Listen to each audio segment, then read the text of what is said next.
everyone, welcome back to that. And honestly, look, I would say take a moment to cool down after the insane upset that we just saw. But honestly, I think dwelling on the past, it can often prevent us from seeing the future for what it is. And our future is Ascent versus Ariandel. These teams are nuts, and the fact that we see them this early in the upper bracket, this is like a maybe not grand finals, but this is like a semi-finals like level matchup that we're seeing just like right in the upper bracket. This is utterly insane. And joining me is going to be moving a little south of the North American region, away from Canada into the United States of America, Mr. MetalBro. Hello, Egdar. How are you today? It's very good to see you. I'm really You know excited for this exactly how I matchup. am today, bro. Oh, You yeah, just I saw do. that match. We don't need to dwell on that anymore. Yeah. But yeah, no, quite frankly, I'm very excited for this Ascent versus Ariandel matchup. It looks pretty promising. We're starting off the night with a Twins set here, so I'm really excited for that. We don't get to see Twins very often. Some people have their opinions about Twins, but you know what? The way I've seen our Ascent handle Twins in the past, I'm quite frankly very interested in this match. So, yeah, I think that tells you everything you really need to know. We're starting off our night with Twins, and that's going to be the AHL special balancing, so it's going to be pretty interesting for me, honestly. And that'll be Angels on the Killer from Team Ascent versus the survivors of Ariandel being Hardwell, Swatter, iPick, and LaMagic. And we're going to be on Larry's, of all places, here. One of the maps in the map pool here for Twins on AHL special balancing. So, very excited for this. And we actually already found our first, no, never mind. I am seeing things. I'm not wearing my glasses enough. We're making use out of our undetectable add-on, though. Baby in the corner, unless it's Angels who put Baby in the corner, like, immediately. No, so the gimmick, of course, we're going to have the indoor map silencing cloth, I believe, as a forced add-on, which means that whenever she leaves her undetectable... Oh, what? Okay, we put Baby in the corner, and then we also made Baby, like, phase through people, apparently. So Hardwell not going to be eating an injury there, so instead Angel's going to be forced to check for some ultimate weapon locations instead. But, like, as Twins, the problem is you want to spend, even though we get a really nice hit onto LaMagic, you want to spend as little time playing as Charlotte as humanly possible. It's all about Victor, right? And Angels even has the Forest Stew on, just to make Victor that much faster as well. Utilize that in conjunction with the silencing cloth for that brief undetectable that you get. So even though the first down didn't come out as early as it could have, it comes out at 103, which is still pretty fine. I wish we could say that we had game tape on AHL Twins, but we don't. This is the first Twins matchup that we've seen in AHL. I'm also going to hazard a guess. I want people in the background to ask this. I don't remember the last time I saw Twins in DBDLeague. And I'll be honest, completely here, competitive DBD as a whole, it's been 3 years since I've seen Twins played. 3 years. That's quite a long time, Egdar. Not gonna lie to you there. But no, we do get a pretty spicy basement hook here, and we have ultimate weapon in play too, so if anyone were to come in and go for the hook, then they would scream. But unfortunately, Angels didn't count on the fact that people would already be within the locker's radius and scream anyways as soon as he opened it. So that's gonna kind of put a little bit of a hamper on his plan there. But I see the vision, and the vision's quite interesting.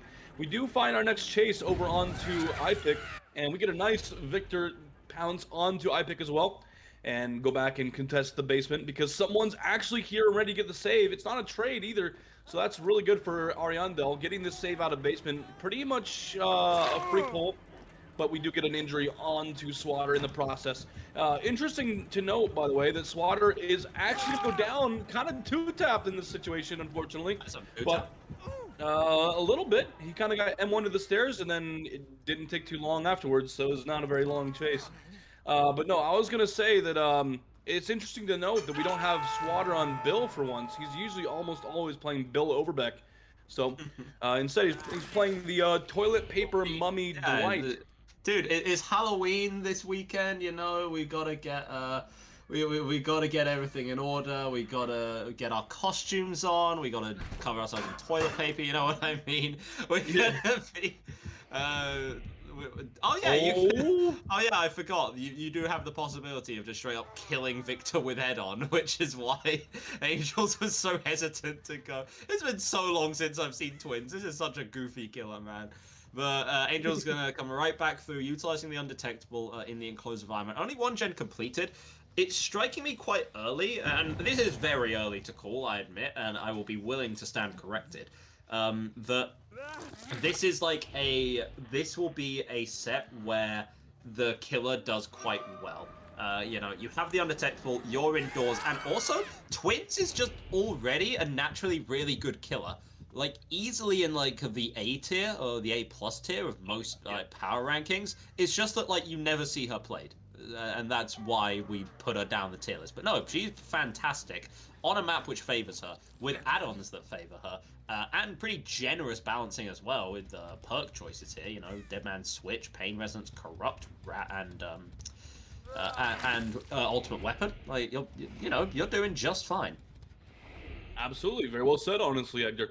And yeah, we did find Hardwell not too long ago, but it looks like he was able to get rid of the baby. And so far, we're actually. He got rid of the baby? Do anything else? He did get rid of the baby. Yes. So we're gonna leave Victor over in the corner and try to see if we can scout anyone out with Killer Instinct. So far, nothing. We did get some undetectable, so might not be easy to call out exactly where Charlotte is or Victor is at the moment.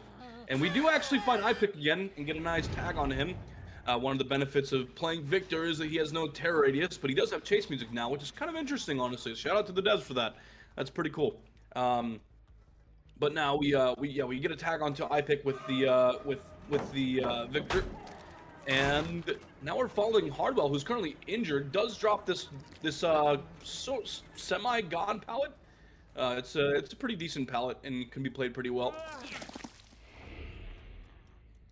Yeah, for quite for quite a long time.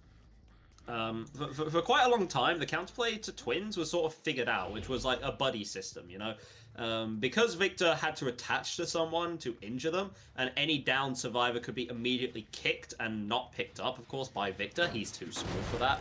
It's altruism really does a lot against the Twins, and we're kind of seeing that, you know? Gen progress is slow, almost comically slow for these players, but that's fine for them if it allows them to... That's fine if it allows them to... Yeah, that's... I will finish my point, but also, yes, Victor can hold the lockers shut, and it's for a reasonable amount of time, and you kind of have to be on top of where Charlotte is, because, like, if you're not injured, then that's just a free down. Yeah, exactly. That's really unfortunate, honestly. I know what iPick was trying to do there. He does have head-on, as far as we know anyways. I don't think we've seen it in play just yet. But we do suspect it, and we do kick the baby. And so that's not going to be a tag onto LaMagic. We're actually going to get away with that scot-free pretty much, but we do have a good hook in this area. Ultimate Weapon's almost off cooldown, so I'm sure we're going to go and try and get a usage out of it and try to get someone on rotation over to the save. But yeah, I think Angel's pretty happy to camp this and try to contest this, get it to second stage, and maybe play for a tunnel out on the iPick here. We do have we found Hardwell on rotation, actually. That's good for Angels here. And we also have, we're going to attempt a double save actually with LaMagic and Hardwell. And I imagine Swatter's back in the background cranking gens somewhere. Yep. Yeah, exactly, actually. Two-man save going to be very achievable against Twins, even in an close environment like this. The problem is that you have to do it eventually.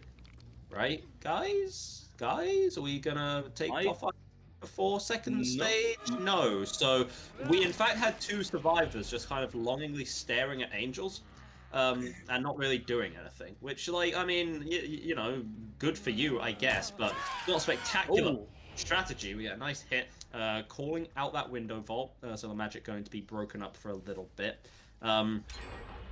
It used to be quite viable to hold Victor hostage, but now you are able to manually recall him a bit sooner, so it's not going to be necessarily the play anymore. Though the Magic does opt to, at least for the time being. We finally see Hardwell coming in for a save, but also, again, running away. Like, you have to do something. I feel like they're really fumbling this iPick on hook situation.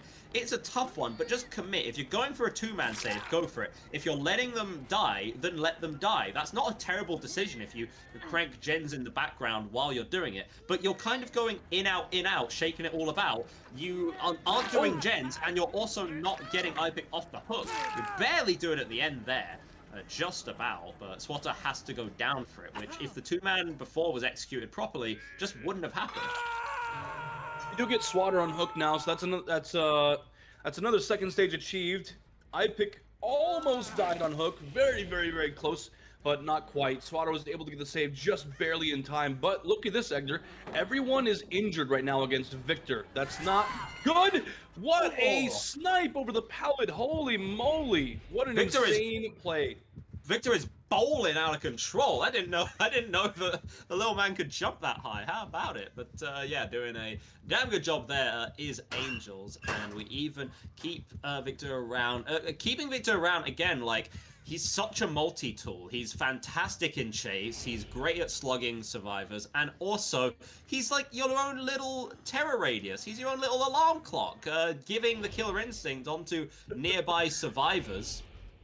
You know, exactly. It's really good, and Angels has really been, like, Angels, despite the fact of what I said before, which I stick by, where twins are, you know, Victor is the better twin, has not shied away from also utilizing these add-ons, their full effectiveness, swapping in and out between Charlotte and Victor for over and over again to confuse the survivors as much as possible while maintaining uptime. And also headbutting a pallet. Unfortunate. We do get the kick onto Victor as well. Swatter's saved in the background just before dying on second hook. But Egdar, we have a lot of pressure as the Twins right now on Angel's end here. So that's really good for Ascent at the moment. 4K3 looks maybe a little bit possible at the moment. Maybe not too confirmed just yet, but we're getting pretty close to a point in this match where things can really snowball here. I mean, you're playing Twins. Twins is one of the best snowballing killers. Okay, we're just threading the needle here left and right. That was a shot that looked like it could have bounced straight out the wall. Someone else is here nearby as well. It was I think it was a 4 people play, but Right, used it was. to pick up Swatter, and that's the buddy up system that we see about. Like, Lamagic can tanker down with Victor, and you know, you physically cannot stop the kick. We do pick up on the pallet, could be a bit risky, but no, what I thought were footsteps was simply my imagination. Maybe I'm going crazy. We are in Larry's after all, it is the place to do so. Lamagic going to be going up on the hook, so now there's 3 survivors that are dead on hook. If I have to give any ounce of credit to Ariandel here, despite the fact they have so many survivors who are so close to death, right now they've actually been able to delay it very, very well. But I'm also seeing more and more why, of course, Twins is a really off-kilter selection here for any team, let alone Ascent. I'm seeing this Angel's performance is giving me the reasoning enough as to why we picked this. Very true, very true. We get Hardwell's location, and also I think that was Swatter in the background as well. So we know where 2 different survivors are. We know where we probably have an idea of where IPIC is. But at the moment, not too sure where they are confirmed just yet. But we do see scratch marks of Hardwell off in the distance over there. We saw Swatter trying to come in for the save. But, I mean, this is a 3rd survivor dead on hook. No matter how you spin it, Egdar, this is a pretty risky situation for Ariandel. But like you said, it's honestly quite a miracle that no one's dead yet. This is being played very well from Angel's end here. We're still at 3 gens left. I think this will be a camp out. Swatter is here, but the only other person in the area right now was Hardwell, and he's injured. So just delaying. Oh, nice window fake. We do get a 3rd gen done too, so we're at 2 gens left at the moment. Looking pretty okay for Ariandel, sort of. But again, this could snowball very hard. We didn't call out that Angels doubled back, and now Hardwell's in a very risky situation here. Oh, trying to play the pallet. 1 gen left too, Egdar. This is actually kind of turning around for Ariandel. Yeah, good gen progress on the side. 4K1 looking like the more likely result, of course, with both of these survivors dead on hook, and the fact that we are finding the bleeding survivor actively. There's no reason not to try and eliminate Swatter from the game here. And if Angels, catching out IPIC, being very, very sneaky there. We do it, CJ? No, we're on the wrong side of the palette for a CJ. You know, it happens to the best of us. No, they were on the right side, actually. Oh, okay, we just didn't try it because that would be really stupid. Yeah, I think I think players of this caliber are probably a little bit good enough to know when you're going for a CJ tech. Yeah. And Yeah. yeah, I think that's why Angels actually hesitated to break the pallet just to see if iPick would try it. He was like, "Come on, bro, I dare you, I dare you." Yep, we do see we do see an unhook come through onto Hardwell. I pick broken again, swatted down, and yeah, I'm impressed with. It looked on paper like the gens just weren't going at all, but it seemed like the survivors were actually just playing really split up on lots of separate generators. So we see two pop one after another. And yeah, things are looking relatively even. Again, I wish I could tell you guys exactly what was a fantastic result or not fantastic result for the survivors or the kills right now, but the answer is we have absolutely no idea. This is a completely unique rule set with a killer which literally was not played for the entirety of season X. Oh. Yeah, nice lunge on try pick, and I don't really think there's a reason why Angels can't just get that kill immediately. Of course, you can pop Victor near some of these generators because he is the little sentry turret that we know him to be, and we're just dying as much time as possible. Hopping the locker against Victor, not a bad strategy per se. He can't get you out of it immediately. It just buys you some time. And when someone like iPick's on the floor, oh, we go for the firecracker attempt. Sadly, I don't think I've seen a successful firecracker save in competitive. Sorry. It just doesn't really happen. Flashlights a couple of times, firecrackers, it's really finicky. I'll say one of my favorite ones I've seen though has to have been a pallet save on a fake pallet in a nightmare set. That was pretty crazy. But yeah, going back to Ariandel and their gen pressure, one thing I'll say is that spectating Ariandel in season 10 definitely showed me that Ariandel has some of the best gen pressure of any team, quite frankly. They have been really on top of gen pressure in plenty of. Oh my goodness, what a pounce from Angels! That was insane. But yeah, Ariandel has some of the best gen pressure I've seen of any team. We do find the last survivor as well. Swatter's found, trying to go for I think some sort of save. We do actually kind of fumble the down onto Swatter, unfortunately. But I mean, that's the last survivor alive, and we have an do we have an idea where he's at? Kind of saw Angels spinning around in like turret mode for a second there. Which is odd, because normally that's Victor's job. Exactly, yeah, exactly. So if we get the pickup on Hardwell, that would be pretty crazy, but I don't think we're going to get it. I don't think there's enough time. Swatter's just kind of dead here, dead to rights even. Oh. And once we get eyes on him, that's just going to be GG's. Well done to Angels. 4K1 on Larry. Go long, kid. You can do it. A funny thing is also there's should we see the Mori come out, Twins has a unique Mori depending on whether Victor is recalled or not with Charlotte or apart. So I want to see which one we get because one of them is a lot cooler. And I can tell you, it is not the one with just Charlotte. Simple as that. But also, is Angel's going to really like go through all that effort? Probably not, to be honest. Probably just going to get the kill. 4K1 is what we're going to be ending it at.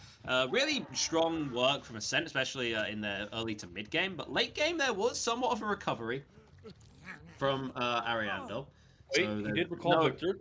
Oh, this is so sad. We're not going to see them more. He's just going to... Okay. Yeah, boo. I mean, it's NA. What do you expect? Like, this region deserves less. I'm joking, guys. I'm joking. I actually really respect the North American region. But no, fantastic performance from Ascent. Ariandel made a fantastic late game recovery. And again, I right now can't tell you whether that's good or not. Right. All I'll say is there's a reason this was picked by Ascent. I have to favor them in this. I think that with strong enough communication, you can complete all the gens, but it's going to be a lot easier said than done. I'm still very eagerly anticipating what we could expect here. But yeah, granted, these stats are a little bit skewed because, Twins was bugged for a very, very long time, but no, this is quite literally the first time that we have seen Twins in a year since last All Hallows League. Now, that was only 2 games that were played. It was a 9-stage average, and also it was ARP, Azrael's resting place, so a completely different rule set. It was gold standard Twins. So it's really, really quite different. and quite strange. But yeah, welcome back to the Fog for the first time in a year, Victor and Charlotte Day. I think that's how you pronounce the last name. I think so. I think you're right. And even if you're not, I don't know how to pronounce it, so I couldn't honestly tell you. It's not like it's not like anyone plays Twins anyway. Who's gonna yell at us for getting the name wrong? I believe in the chapter spotlight, I believe that the narrator actually pronounced it like because Day. that narrator's so cool. Oh my, I miss those spotlights. I genuinely miss those spotlights so much. I want them back. Like that guy has the coolest voice ever. And like the killers sound like they're utterly terrifying, like freaks of nature when he describes them. Oh my god. Sorry, you unlocked something in me, Rob. Maybe you should lock in, or maybe I should lock in. Simple as that. He was a very cool narrator. I have to completely agree with you there. He's very cool. I love his voice, and I wish we had more spotlights, honestly, because they were so cool. I think the last one we had was the Dredge. No, it was Wesker actually. I think it was Wesker. It was somewhere around there that we got our last one. But yeah, I was a fan of those. I think they cooked on those pretty well. But you know what? Back to this, I am not surprised that Ascent chose Twins because the last time I saw them do a Twins match, their Survivor side was just quite frankly ridiculous against Twins. I actually think I saw them 0-stage Twins before as well, which is pretty crazy. That's really impressive.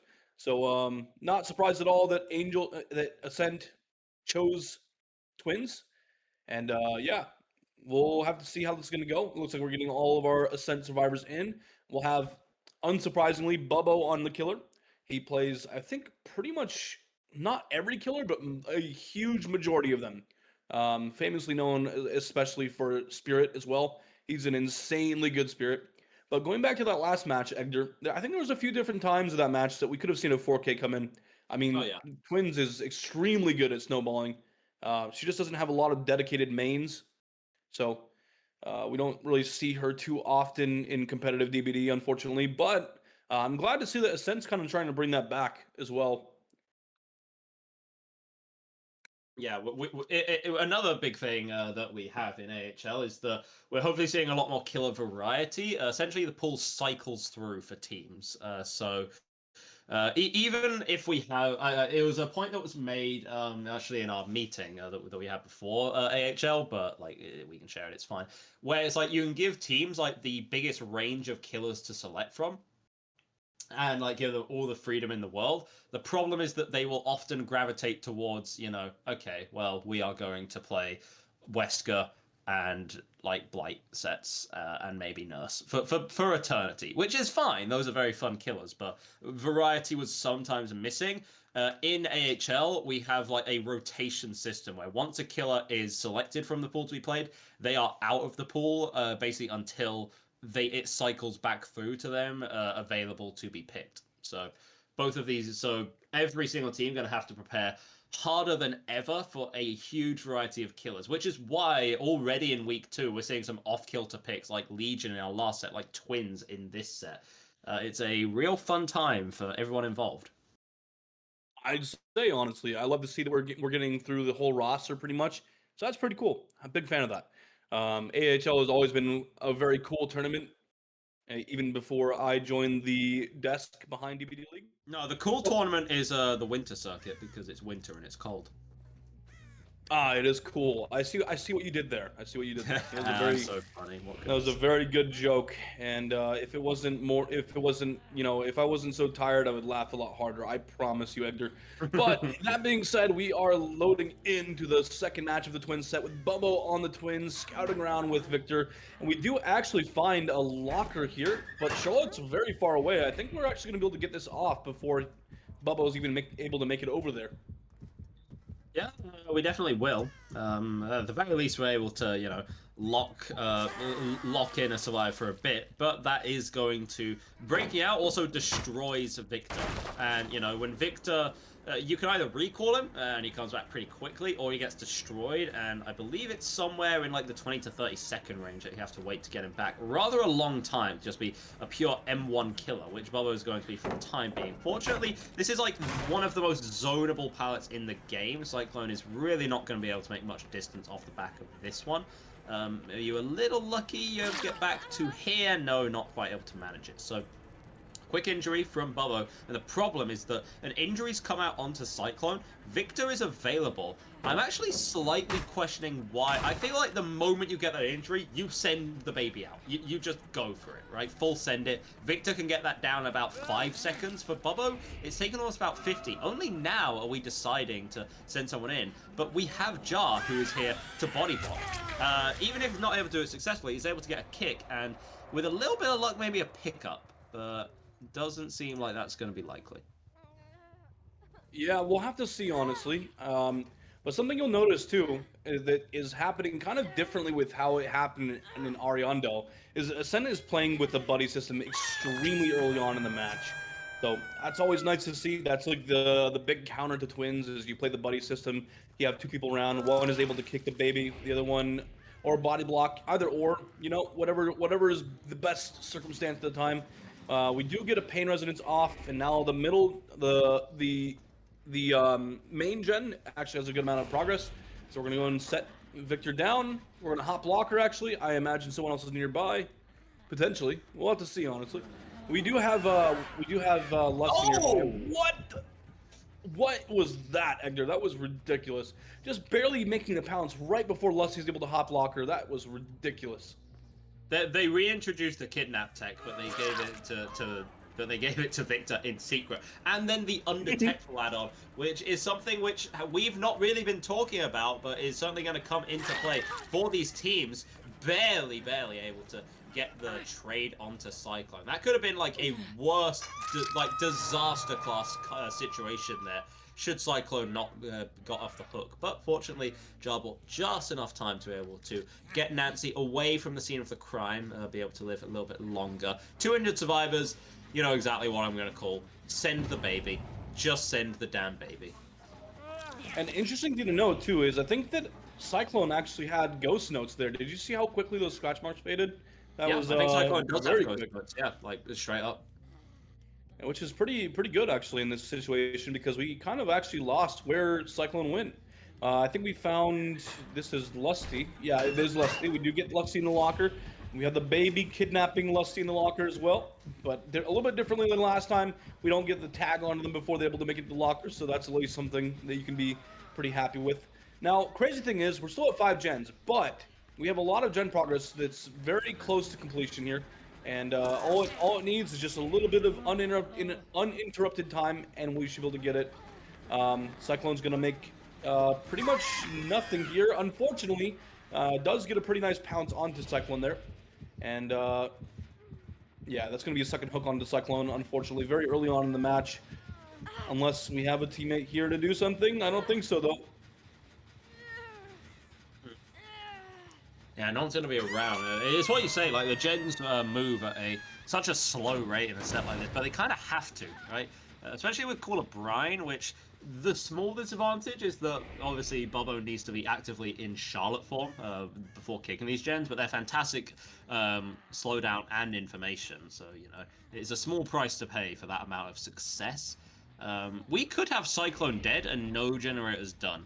That's a very real possibility that we're looking at right now. Bubbo honestly just kind of using both forms as the aforementioned turrets, right? You know, keep as much distance as humanly possible. And we're even able to interrupt Jar, who was working on the most progressed generator. Lusty will be able to get one more complete over in the background. But now we have 2 broken survivors stuck in the corner for the people play that came out to keep Cyclone alive for a bit longer. And unfortunately, Bubbo just, you know, trips over his own shoelaces there.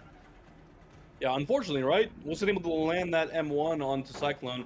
I think partially because of the fact that we had, Oh, that's a ping hit. That's a ping hit. Oh my goodness, brother. What was that?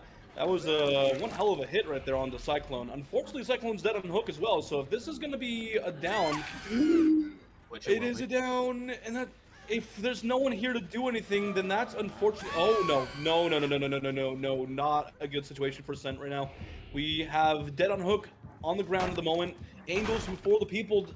Cyclone, who is dead on hook, now down on the ground as well.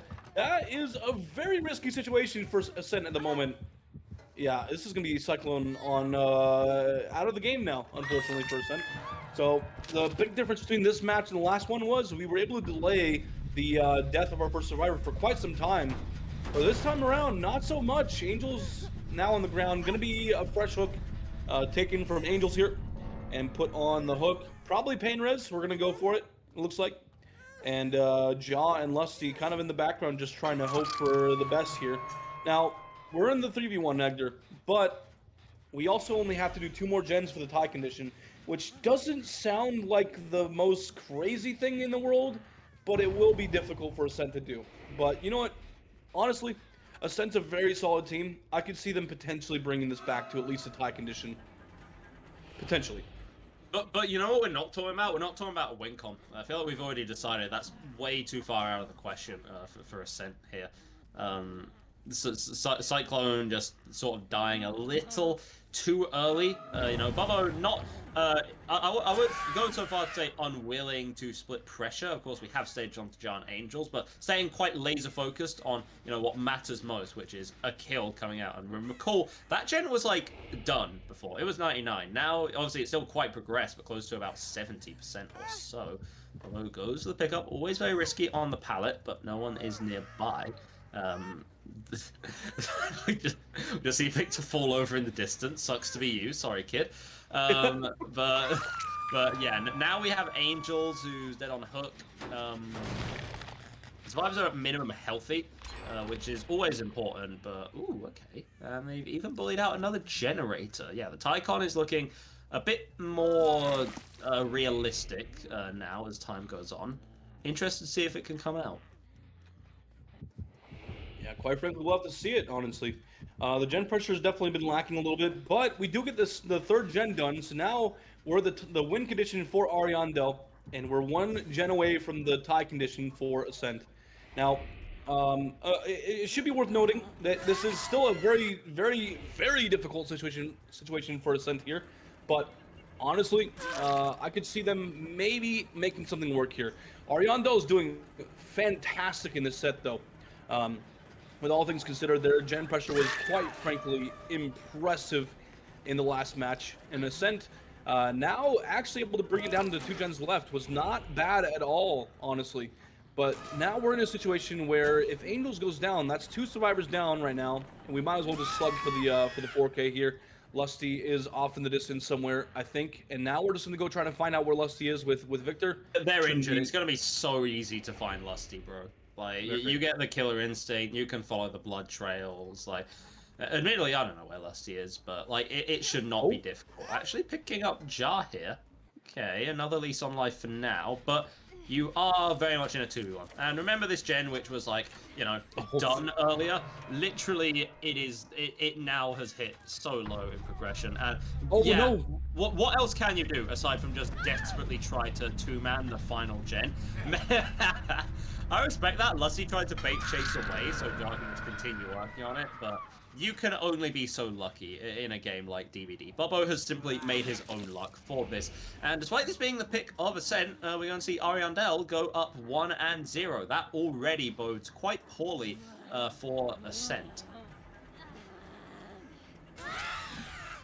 Yeah, quite frankly, this was a very fantastic win for Ascent here. They do take the 4K2 onto Ascent, and Ariandel will be taking set 1. So Ascent unfortunately did not win their set, but we have 4 more sets to go. So we'll have to see how things really get handled for Ascent here. But yeah, losing your first set pick was probably not the best situation. But ladies and gentlemen, we'll be moving on to the next set, which is going to be something that I'm pretty interested in. I don't know about you, but we're going to be moving on to the Doctor on Midwich, which is a pretty small map, and it's perfect for Doctor.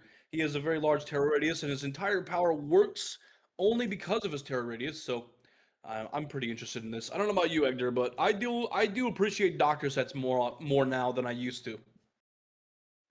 This is also like a unique kind of Doctor set, you know. Unfortunately, Apples will do nothing against this Doctor because he's indoors all the time, and you know you can just like dodge them. In that sense, it's a good deal. Doctor on Midwich, one of our AHL special sets thus far. We've actually seen a decent amount of it as well. 4Ks, we've seen, I think, precisely 2 matches, so 4 sets with a 4K rate of about 25%. You are more so expecting outs here. But of course, it does depend a little on the map as well. We've seen some downright diabolical Doctor performances. I don't recall exactly who it was, but the 4K specifically, I remember it happening, and it was absolutely disgusting. But also, like, the survivors are mostly fine. The Iridescent King is a fun meme add-on. We know for a fact that it is, but on the indoor map, it doesn't do a lot. So instead, we're just more so looking at a Doctor playing on an indoor map with some slightly better add-ons, and the map is generally normally we see like Wretched Shop on Doctor, so a much better map for him as well. The Static Blast going to get you more information on that smaller map, but you know, at the end of the day, you're still dealing with some pretty good survivors, and the balancing that they get is actually quite generous, I would say. So in terms of what we expect to see, if you can 4K here, you're doing absolutely fantastic. If not, then getting about, I want to say 8 stages or so, maybe 9 stages is going to be a damn good sight for you as well on Doctor. Yeah, absolutely. I like that you mentioned that the balancing on the survivor end is pretty generous. It usually is. We see a lot more of the perks that are usually aimed towards like S tier, A tier kind of category. So we'll be definitely seeing a lot more of the stronger perk varieties here. I'm pretty interested, honestly, because this should be pretty exciting on both ends here. And I'm sure that the survivor end of things should be really appreciative of the fact that the balancing is honestly so lenient on the survivor end. But quite frankly, though, Doctor, I think that in this situation, we'll have to see what Bubbo's build is here. But Bubbo is a pretty solid killer when it comes to M1 killers. So pretty solid killer. Bubbo's a freak of nature, dude. Yeah, fair enough. You said it better than I did. I don't know how to say it without understating it. So Bubbo's dredge on this map is a thing of legend, where even people that don't know comp know about Bubbo's dredge on this map. So, you know, similar gimmick on this specific map. Does it mean that Bubbo will dominate as he does in the dredge sets? Possibly. Maybe not. But no, whenever Ariandel were going against like the best of the best teams, like Elysium, like Invictus, they would the other teams would always try and ban dredge as soon as humanly possible. They wanted none of that smoke, and if they were forced to play dredge, that would generally be the only set that the top teams would drop. Right?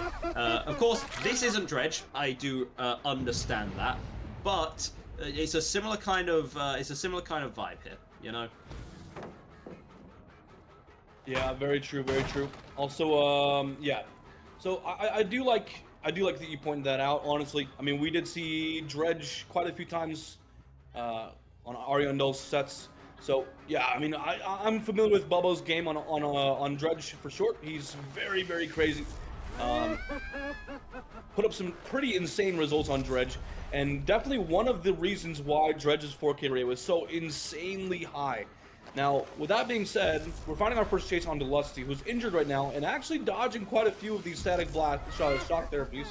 But right now, we're kind of trapped in a pretty unfortunate corner, and we do take the down, coming in at a pretty reasonable time for Doctor, I'd say.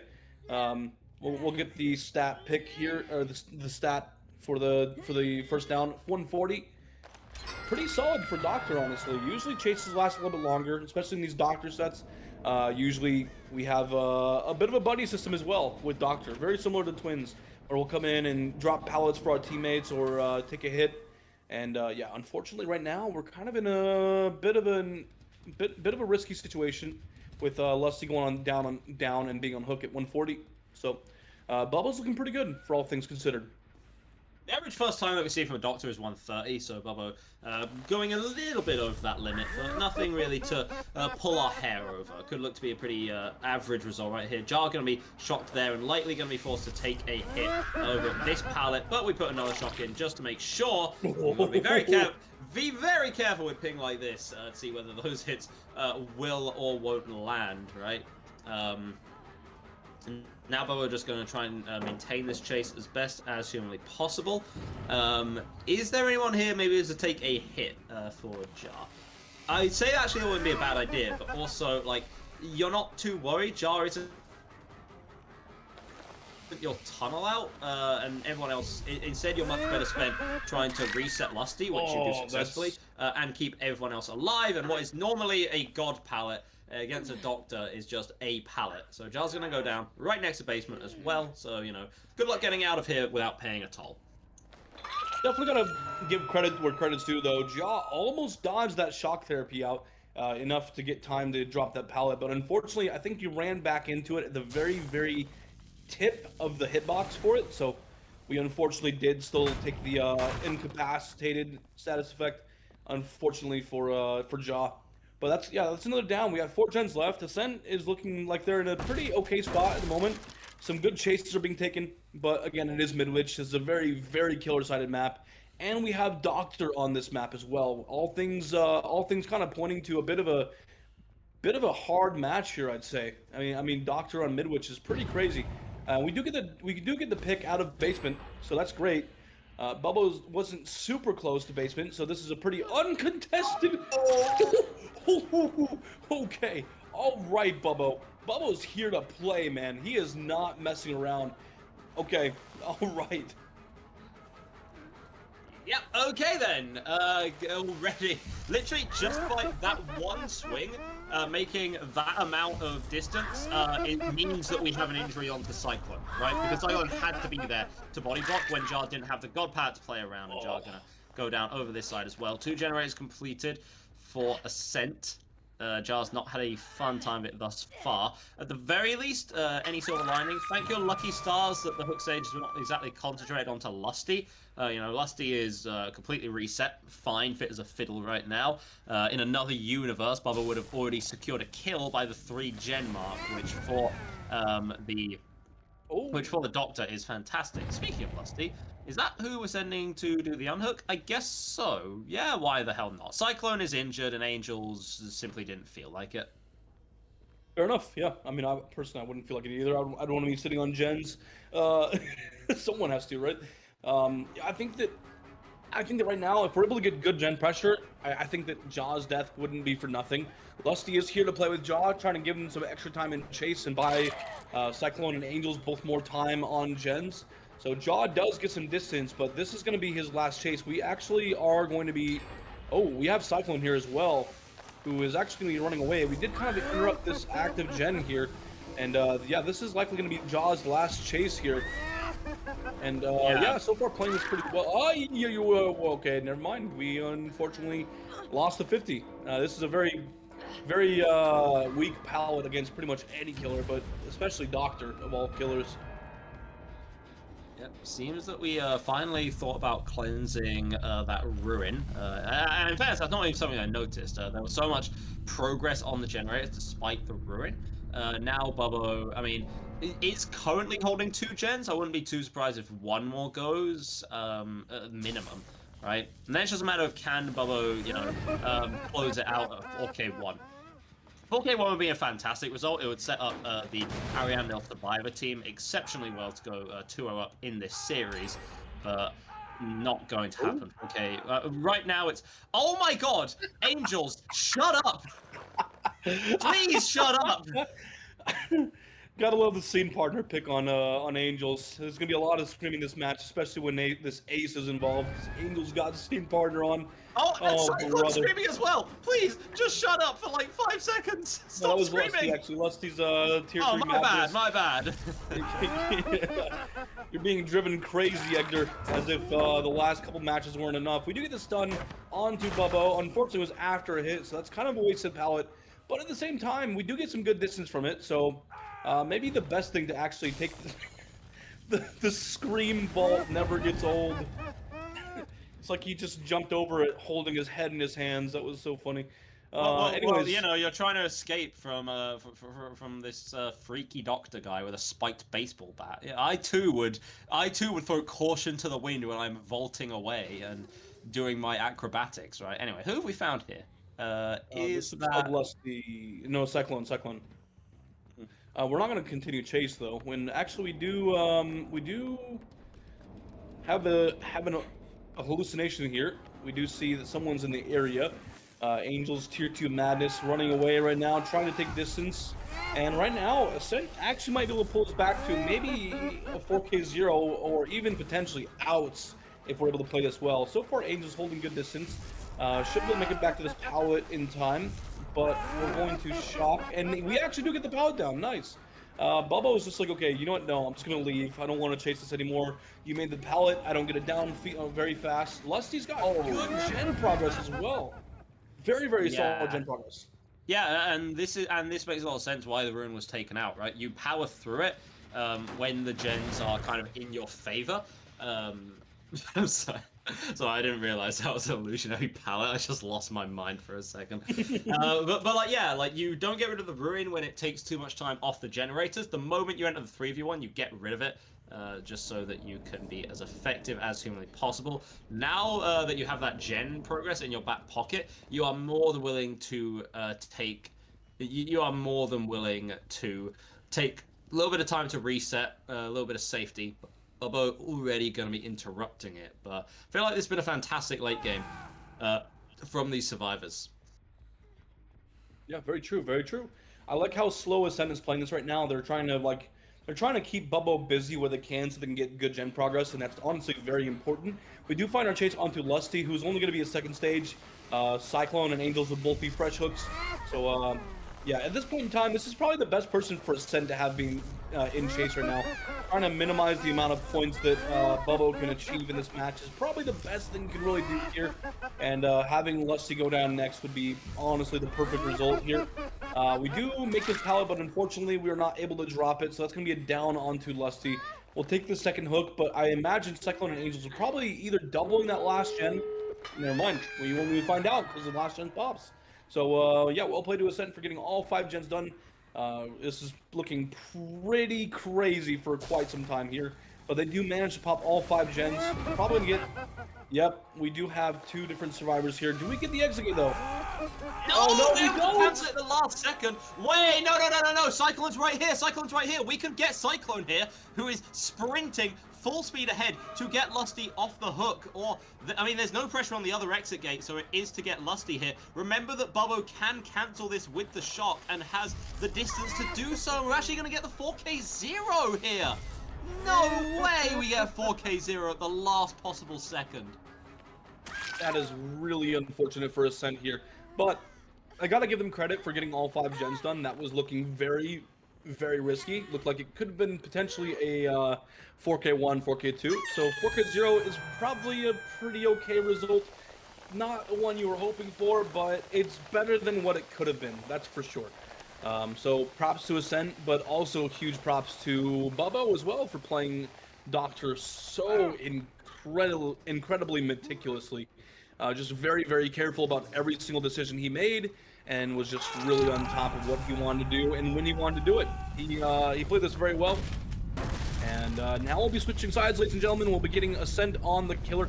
It's probably going to be Angels again, I would imagine, unless they have Wispy around. But Angels is also pretty solid on M1 killers, so I wouldn't be surprised whoever is being picked here, because they're both pretty solid.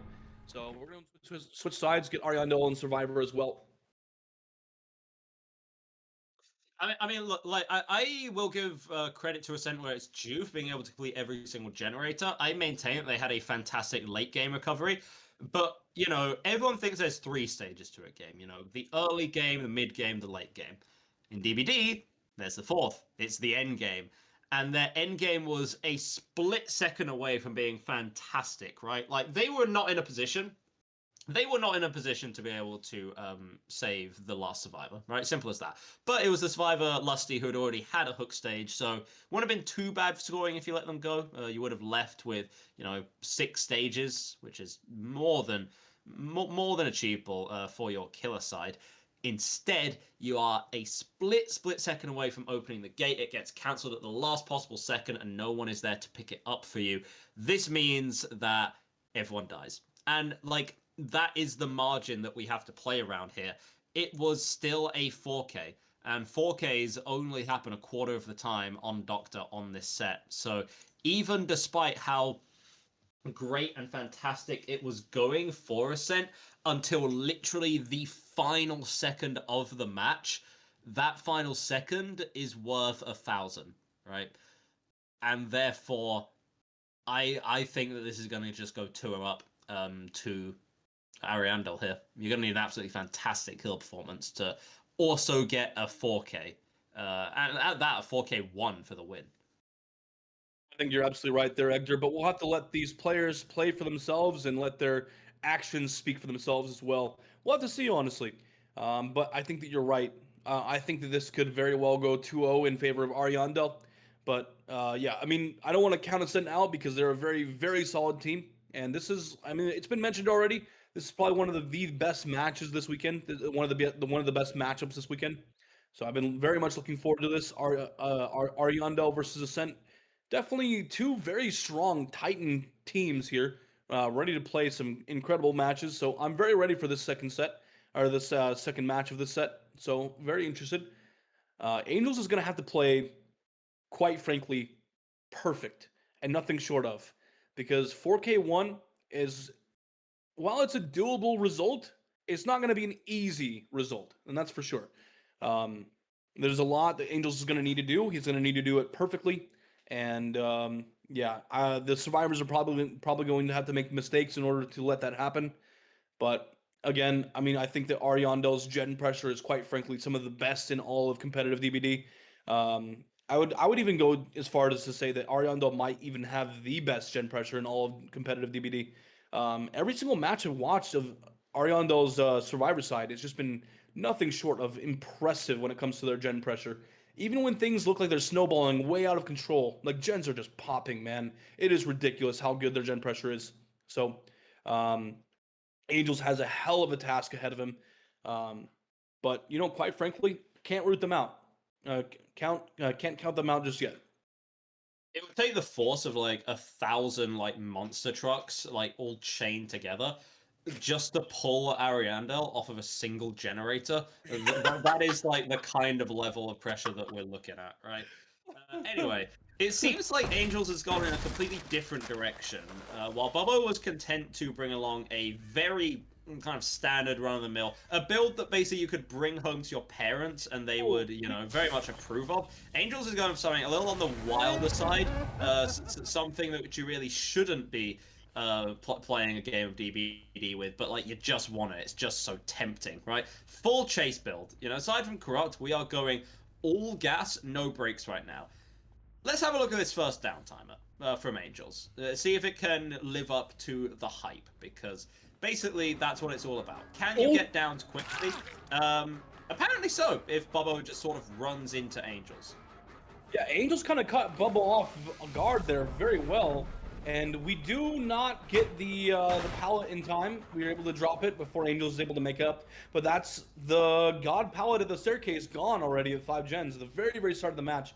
You want your chase to last as long as possible in the very first chase. So pallets are naturally going to be dropped insanely quickly. I would definitely expect it. But, oh, what? Oh, Bubba's the only survivor in this area. Unless we're running you use your static blast in like the very corner of the map, and yeah, like to be honest, I don't see why it would really hit anything. Bobo actually loops down perfectly back to the window. Shouldn't have much else to work with, at least immediately, but is able to duck into the piano room. Firecrackers dropped, which means, you know, there's a moment of desperation, but Bobo actually did have the opportunity to drop the pallet there. I think waiting as long as possible, because, like, yeah, you are zoned out to high hell right now. So Bobo eventually going to be falling, but here's the problem, right?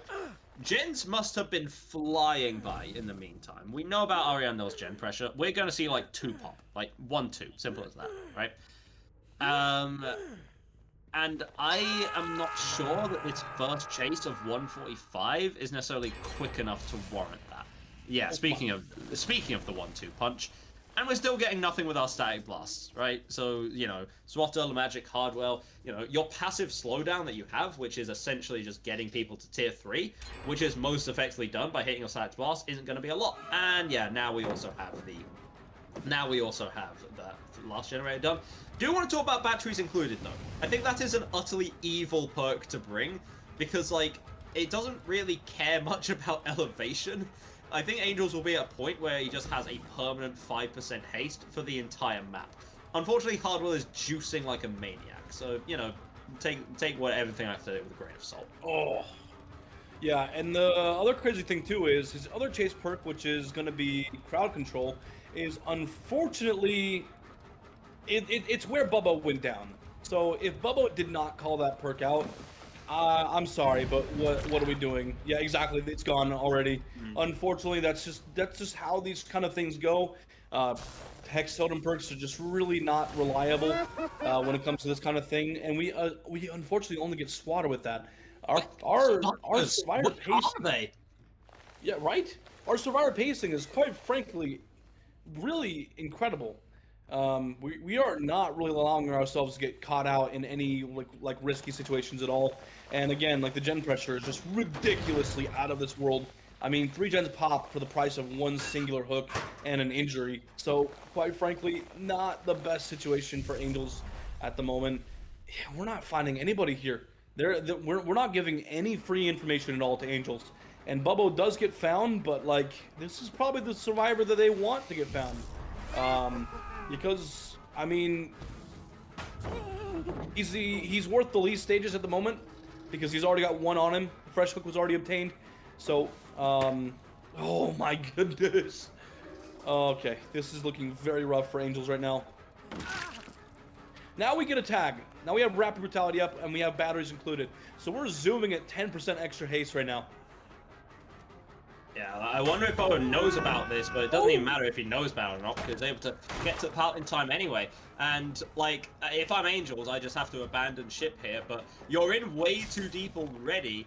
Like, okay, use your, you know, goofy little static blast, see what it does for you, realistically. Another gen flies by. You have no one close to death, you have no strong way of regressing these generators aside from just going up and whacking them yourself. Which is, you know, not particularly efficient for a killer with no mobility. I admire what Angels is going for. I genuinely do. Like, I love this build. I think in the late game it becomes fantastic because, like, look at Angels just moving around the map like prime Sonic the Hedgehog right now. But ultimately, oh my god, we actually got caught out by an illusory pallet here for Swatter. It won't matter. It just won't matter, right? Like, the gens will go by. Angels has to get, like, a miraculous, like, 4K slug here for them to not. Yeah, like, man, look at this. We are barely catching anyone out. I think one of our survivors has Calm Spirit because we're not getting any screams, even though Swatter was in this area. I didn't hear him scream at all, so we could be seeing Calm Spirit on somebody here. I think it's Swatter. I can tell you right now, no Calm Spirits. 0 Calm Spirits. They're just spacing themselves out that well. That is and insane. And the final gen's been done, and we literally just need to get 1 person out the door. You can just cram everyone by a singular exit gate, and you're completely fine here. And, I mean, in fairness, this was Ariandel's pick, so maybe we're expecting them to be a bit more dominant here. But right now, Ariandel coming into this, actually the lowest seed in comparison. Swat's already gone, so that's the win secured for them now. It's just for, everything is for style points at this stage, and that would also, I wouldn't necessarily say an upset. Like, I probably would have predicted Ariandel to win this one, but if they can continue to play in a manner so one-sided and so dominant, that would be surprising. That would be like, okay, I knew the... Okay, not say I knew, I don't know anything, we've already established this. It was like, I thought Ariandel would win, but I didn't think they'd win this hard, right? Yeah, pretty impressive so far, right? We're up 2-0 in favor of Ariandel. But now, ladies and gentlemen, things will be changing a little bit. We're going to be moving from the All Hallows League special balancing to the normal gold standard balancing. And we're going to be moving on to a different set here that I also am a fan of. I mean, honestly, quite frankly, you could say that I'm a fan of pretty much any of these sets, quite frankly. But, I mean, this is a pretty classic one that a lot of people are big fans of. And that's going to be the Mastermind on Suffocation Pit 1. So we're moving from the special All Hallows League balancing to gold standard Mastermind on Suffo 1. I'm pretty interested in this. I mean, this is a sense pick here. So, and oh, okay, all right. We're seeing something interesting here, Egdar. And I'm curious if you see what it is too. But I'll just go ahead and point it out. We're seeing a competitive DBD Daryl Dixon. We're seeing LeMagic load in as Daryl. You know what? I'm with it. I like it. I'm a fan of it. If you're rocking with Daryl, I'm rocking with Daryl. Simple as that, man. I appreciate that, Egdar. You know what, Egdar, you're a great co-caster and you're a great guy. You can make the check out to me when this is done. So yeah, so for Daryl Dixon, going to be entering the fog for the first time, I want to say. Do correct me if I'm wrong, but at least personally, I haven't seen Daryl before. Let's talk a little bit more about Wesker, because Mr. Wesker himself is the mastermind, is going to be here to play. And Mastermind, despite the fact this is AHL, despite the fact that we have our rotating killer pool, is already is already an obscenely popular pick. Has been played in four separate matches so far. Yeah, we have confirmation. This is the first Daryl in a Hallows League. So welcome into the fog. With that, are we done for new survivors to come in? We've definitely seen like Rick and Michonne. We've definitely seen V, the new survivor in the Crossway chapter. I think we've seen everything. You know what I mean? I think you're right. Yeah, with Daryl coming in now, this will be the last new survivor until new content comes out. That being said, ladies and gentlemen, we're actually going to see Maggie come into the fog here pretty soon. So we'll see that probably coming in to competitive DBD at some point. Maybe a comp Maggie. So I'm here for it. I'm here for it. That being said, yeah, Daryl in All Hallows League is pretty interesting. We do catch up with Magic on Daryl as well, so it's almost like Angels hurt us a little bit, right? Yep, certainly seems to be that way. Right, you know, if Angels wants to bring things back, then it's got to do it right now. We get a toss, but unfortunately, not going to be able to land the injury there. We all know the name of the game with the Jewel Beetle. Try and chuck people into the corner of the map, get an injury on them, and then they are so zoned out, it's an insta down. But moments like there, we could see exactly why it's so risky. Magic going to be moving a little further. Unfortunately, a tree protruding out at this tile here makes things very awkward for Angels, but that's exactly why you bring along the Brutal Strength. Magic having a decent chase so far on this top side. And also, I want to point out, it hasn't used that many resources. You know, it's 2 pallets, which sounds like a lot, but honestly, in an economy like this, being able to make a chase last this long, with only 2 pallets gone, is quite effective. Now you have to try and get yourself over to the main building. See exactly what kind of setup you have. You're able to get the vault barely. Squeeze your derriere through there to be able to get out on the other end. And we just pre-drop these pallets. Magic has taken the chase so long that he's actually fully infected. And he has, like, the goated main building setup as well. Especially with this pallet pre-drop. He's going to get another vault through this window. Maybe not another vault through the window, but you know, it's fine. I'm stupid sometimes. But no, this has been a fantastic play from Magic thus far. The first down comes in at about 1 minute 50 seconds. Thank you, Valoria. You are so cool. Which is shorter than average. 1:35 is when we normally expect to see it. 15 seconds not sound like a lot, but could be worth it. And, ooh, Hardwell finishing the gen at the last possible second. Is this worth it? I think that if you're able to break a potential topside 3 gen, even if Hardwell takes an injury or even an unfortunate down, that works. But there's still a bottom side 3 gen. So, yeah, and again, never change, Suffo Pit, never change. And again, Ariandel's gen pressure is just quite frankly out of this world. And we dodge out so is Angels, apparently. Yeah, very much said, very well said, honestly. I think that, quite frankly, if you had asked, if I had answered earlier, I would have said that probably wasn't worth it to take a tag for that gen. But quite frankly, I'm seeing that it's honestly pretty worth it now. We're struggling to get the second down on a Hardwell, and while Mastermind isn't particularly a killer that's expected to perform very well, at the same time, like this is looking extremely good for Ariandel. Finally, we get the down. Nice Euro bend as well, right into the tile. We get the down very quickly, following up anyways. And 4 gens, Egdar. That is so not good for Ascent. Oh We don't my have a 3 gen. goodness. We don't have a 3 gen anymore. It's as simple as that, right? So to harp on a little more about what you say, Wesker is not deadly, but is also like relatively respectable. Has a current 4K rate of about 38%, not the highest, up there with things like Nurse and but like we also have things like Nightmare in like the top tier right now. You know, it's a bit too early to call that.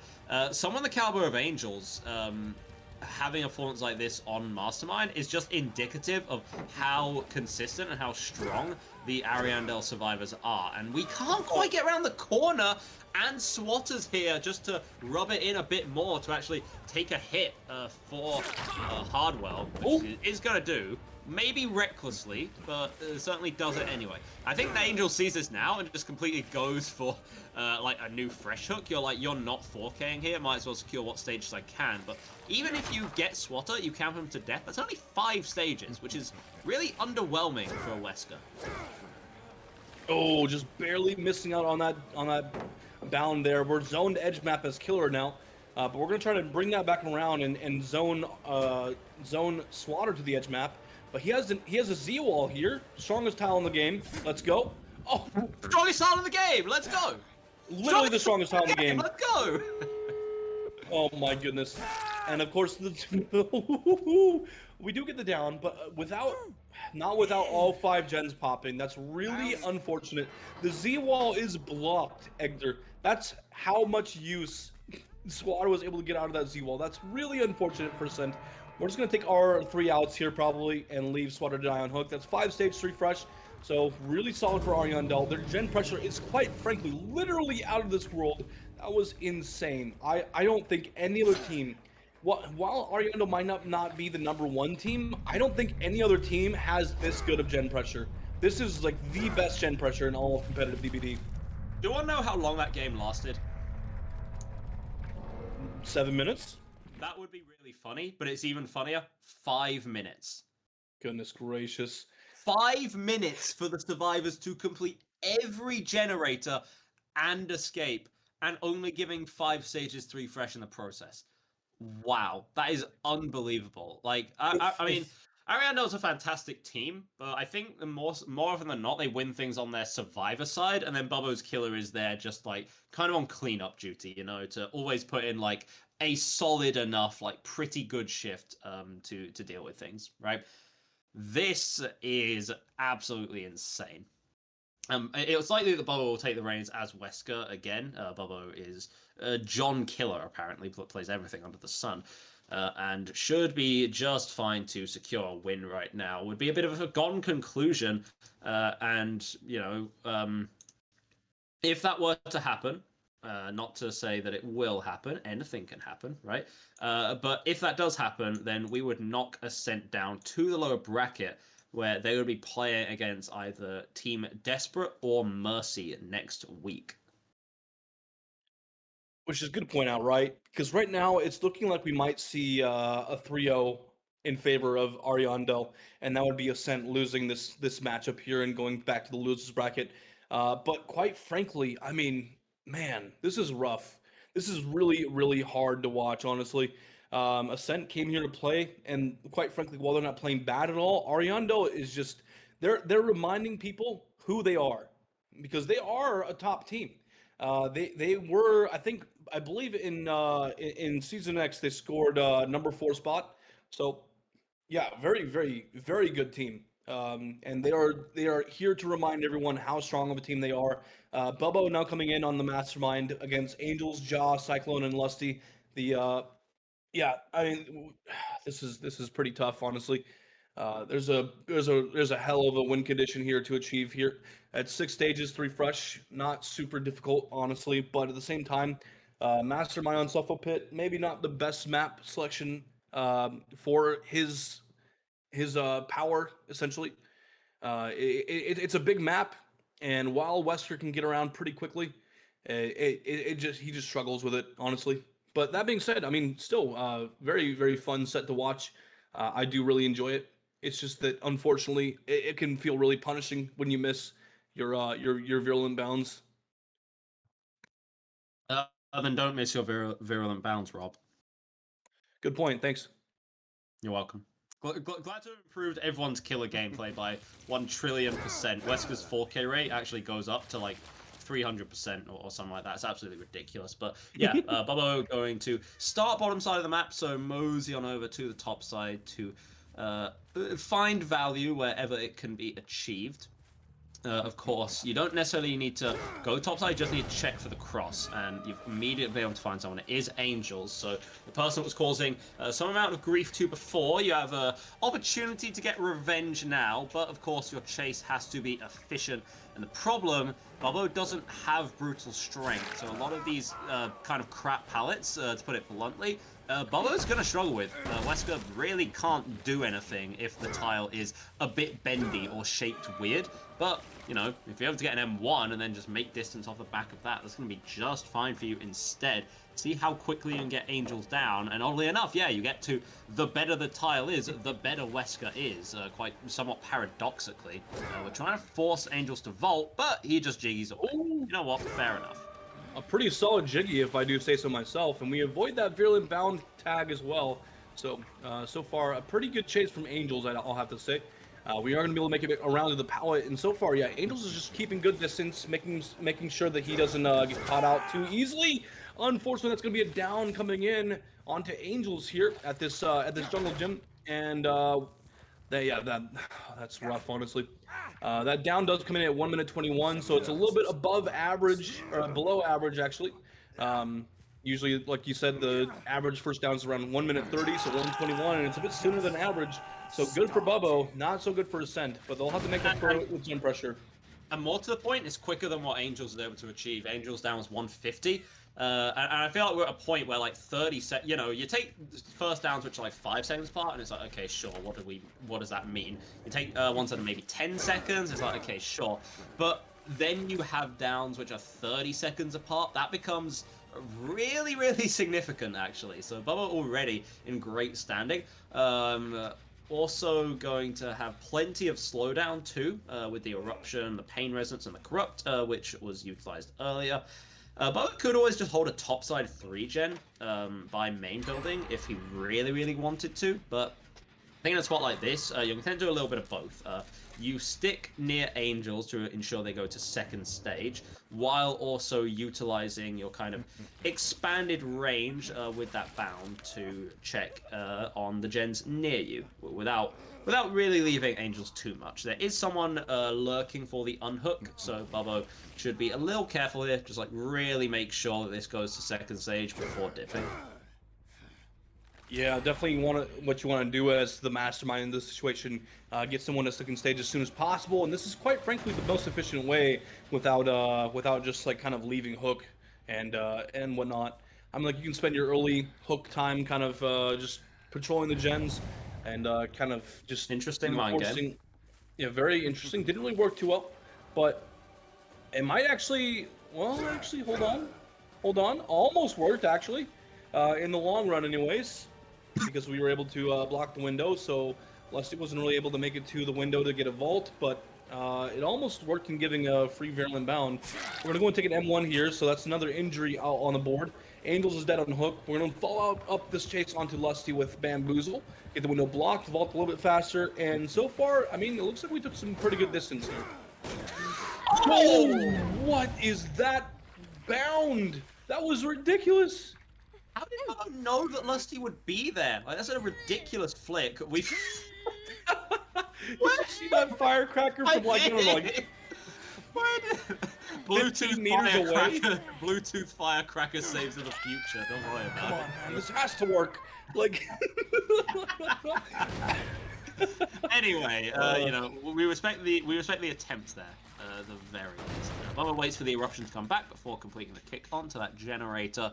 And remember, Bubbo doesn't even need to 4K here. You know, part of me, like, for a second, I was like, oh, why is Bubbo not, you know, aggressively going for Angels, for the tunnel out? Bubbo doesn't need a tunnel out. Bubbo can just literally fresh hook everyone and win, which would be fine. You can stick around Camp Lusty to death, and you would almost win. Put it like this, there are like a million ways that Bubbo and Ariandel can win this series right now. There is only one way in which in which Ascent can, and that is via Perfection. So we're going to see whether Perfection is something they have in droves or not.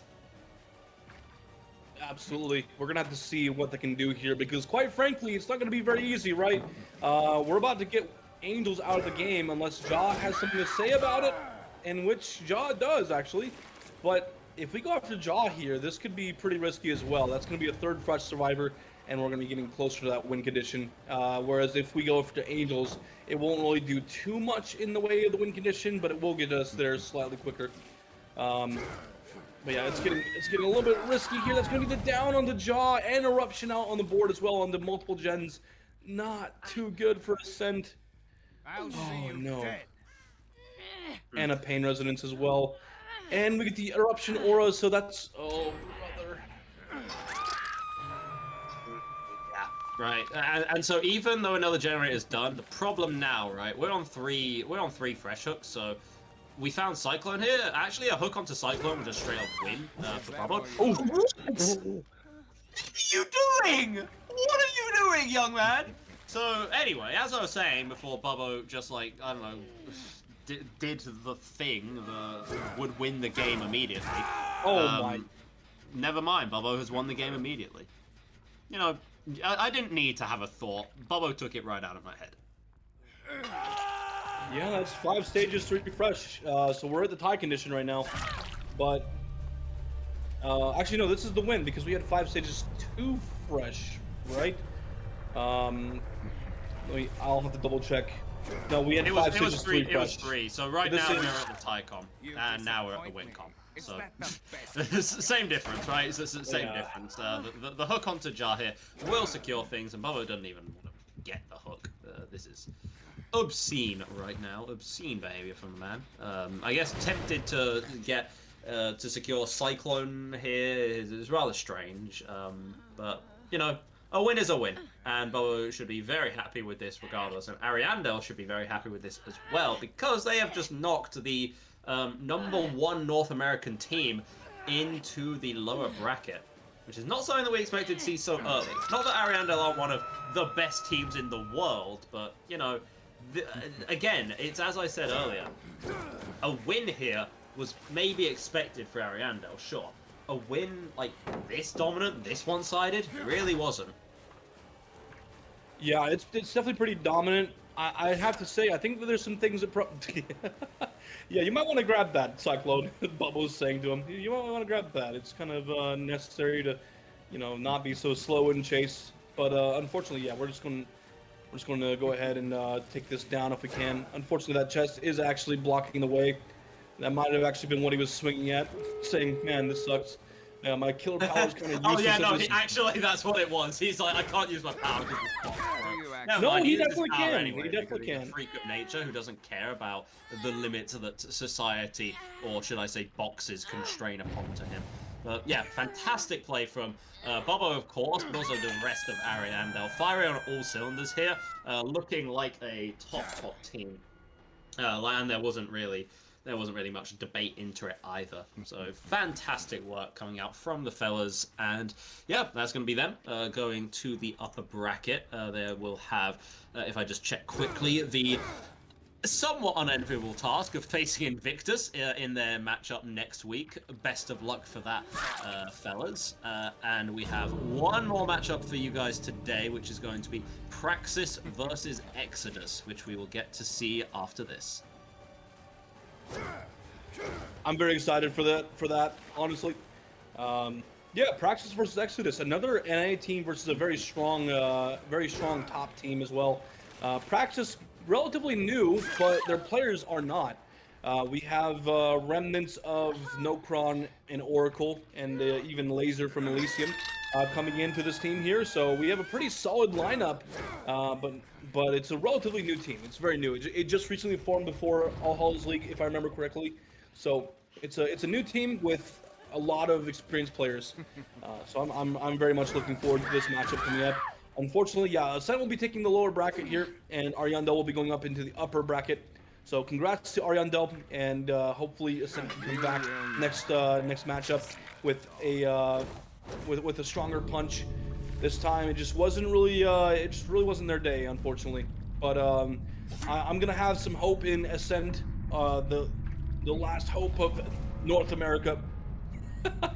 So Well, we'll have I mean, you say that, right? But we're about to see Exodus come out and play. That is right? very true. That is very true. I'm just bandwagoning on the meme that everyone says all the time. I know that you Ascent like is- North America, even though I couldn't care less. I'm joking. North America is a region of all time. Yeah, very true. But yeah, congrats to Ariandel. Very solid performance. Again, I mean, like highlighted today for sure that we got to actually talk about and see in action is their phenomenal gen pressure. I mean, like their gen pressure is just. I don't think there's a team that competes with them on the level of gen pressure that they have. Um, Even though like teams like Invictus and Elysium definitely compete with them for like the #1 spot of like teams overall, but like Ariandel's gen pressure is just I think it's some of the best. I think there might not be a team that has better gen pressure.